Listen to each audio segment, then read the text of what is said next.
we up here in the United States, we see stories about, well, Brazil just went through another election, and you had a very close election there on the presidential contest, and Dilma Rousseff. It was not an election, because if the counting of the votes is secret, you cannot trust it.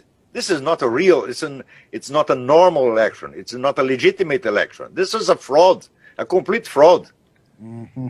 And the guy who was responsible for the counting of the votes as the president of the Electoral Commission, he had been a lawyer for the attorney for the Workers' Party. He worked for the Workers' Party for years. Mm-hmm. And was a protege of the Workers' Party, and he just returned the favors he received.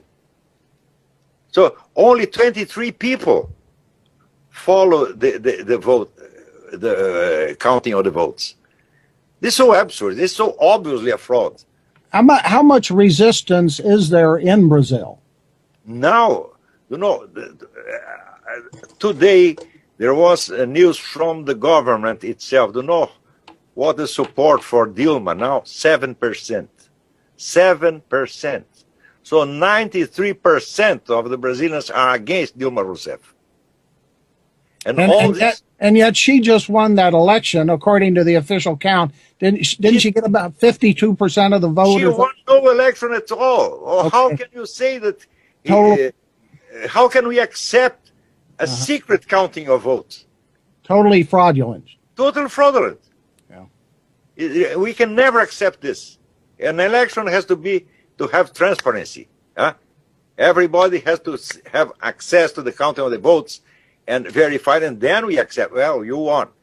We count the votes and you won. That's okay. But we cannot count the votes. We cannot even see the votes. And the machines are programmed not to be audited. They cannot be audited. Mm-hmm. So it's useless to count the votes now, because only the votes that are registered in the machines, only final results are there.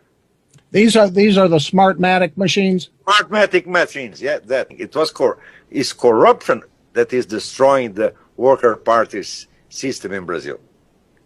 Because people are really angry with this. But as long as the Workers' Party runs the electoral process and can count the votes, they'll never give up power.